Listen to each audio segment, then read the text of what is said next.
ఉరసా భూముల వ్యవహారం బయట పెట్టండి సిపిఎం డిమాండ్. ఆంధ్రప్రదేశ్లో తెలుగుదేశం పార్టీ నాయకత్వంలో ఉన్నటువంటి కూటమి ప్రభుత్వం దోబూచులాడుతోంది. ఏప్రిల్ 15వ తారీఖున జరిగినటువంటి క్యాబినెట్ భేటీలో టీసీఎస్ సంస్థకి 99 పైసలకి 21 ఎకరాల భూమిని అప్పగించేందుకు నిర్ణయం చేసింది. టీసీఎస్ అంటే దేశంలో ప్రముఖ సంస్థ కాబట్టి ఆ సంస్థకి భూములు ఇవ్వడంలో పెద్ద అభ్యంతరాలు ఉండవు కాబట్టి ఉపాధి కల్పిస్తారు, భారీగా ఉద్యోగాలు ఇస్తారు, 12,000 మందికి జాబ్స్ వస్తాయి అనేటువంటి ప్రచారం చేస్తూ టీసీఎస్కి భూములు ఇచ్చేదానికి నిర్ణయం చేశారు. టీసీఎస్కి ఇచ్చారు కాబట్టి దాన్ని చూపించి ఉరసా అనేటువంటి ఊరు పేరు లేని అనామక సంస్థ కూడా 60 ఎకరాలు కట్టబెట్టే దిశలో నిర్ణయాలు చేశారు. రెండు ఒకే రోజు ఒకే క్యాబినెట్లో తీర్మానాలు. కానీ ఆంధ్రప్రదేశ్ ప్రభుత్వం నిన్న టీసీఎస్కి 21 ఎకరాల పైబడినటువంటి భూమి కట్టబెడుతూ జీవో ఇచ్చింది. 99 పైసలకి 21 ఎకరాల భూమిని కట్టబెడుతూ జీవో ఇచ్చింది.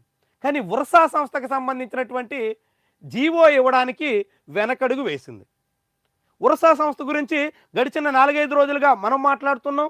చాలా మీడియా సంస్థల్లో కథనాలు వస్తున్నాయి. ఆ ఉరసా సంస్థ అమెరికాలో నారా లోకేష్ పర్యటనకు ముందు ఏర్పాటు చేసి 2 నెలల క్రితం హైదరాబాద్లోని ఒక చిన్న ప్లాట్లో రిజిస్ట్రేషన్ చేసినట్టుగా ప్రకటించి ఇప్పుడు అనామక సంస్థ పేరుతో 60 ఎకరాలు కొట్టేసే ప్రయత్నం చేస్తున్నారు అంటూ ఆధారాలతో వెల్లడించేసేటువంటి ప్రక్రియ సాగుతోంది. ఇంత తంతు ఉరసా చుట్టూ సాగుతున్నా చంద్రబాబు మాత్రం నోరు మెదిపితే ఒట్టు. చంద్రబాబు అంటే యూరప్లో పుట్టినరోజు వేడుకలు జరుపుకోవడానికి వెళ్ళారు కాబట్టి మాట్లాడలేదు అనుకోవచ్చు. మరి జనసేన ప్రభుత్వంలో భాగస్వామ్యం కదా, మరి ఆ పార్టీ ఏం చేస్తుంది? ఆ పార్టీ అధినేత ఈ భూపందేరం మీద ఎందుకని పెదవిప్పడం లేదు? ఓకే, జనసేన మాట్లాడలేదు అనుకుందాం. మరి తెలుగుదేశం పార్టీ ప్రభుత్వంలో ఉన్నటువంటి రెవెన్యూ మంత్రి ఎందుకని పెదవిప్పడం లేదు? రెవెన్యూ మంత్రి పెదవిప్పట్లేదు. ఆర్థిక మంత్రి ఏమయ్యారు? ఐటీ మంత్రి ఎందుకని అన్నింటికీ ట్వీట్ చేస్తుంటారు కదా, ఎక్కడెందుకు ట్వీట్ చేయలేదు? ఆ ఉరసా కంపెనీకి భూములు కేటాయించడం అబద్ధం అని కానీ, లేదంటే ఆ ఉరసా కంపెనీ మీద సాగుతున్న ప్రచారంలో వాస్తవం లేదని కానీ, విపక్షాలు చేస్తున్నటువంటి ప్రచారంలో తప్పుందని కానీ, మీడియాలో మనలాంటి వాళ్ళు చెప్తున్నటువంటి మాటలు నిజం కాదని కానీ ఏదో ఒకటి చెప్పాలి కదా. ఎందుకని మౌనంగా ఉన్నారు? ఎందుకని మాట్లాడలేకపోతున్నారు? ఎందుకని మీరు ఈ వ్యవహారం మీద దోబూచులాడుతున్నారు? టీసీఎస్కి జీవో ఇచ్చి ఉరసా కంపెనీకి అదే రోజు కేటాయింపులు చేస్తూ జీవో ఇవ్వలేకపోవడానికి కారణం ఏంటి? చంద్రబాబు ఎందుకు వెనకడుగు వేశారు?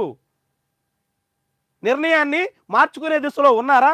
లేకుంటే మీడియాను, జనం, విపక్షాలు వీళ్ళంతా 3-4 రోజులు మాట్లాడిన తర్వాత అంతా సైలెంట్ అయిపోయిన తర్వాత జీవో ఇచ్చి సైలెంట్గా భూములు కట్టబెట్టేసేయడానికి స్కెచ్ చేశారా?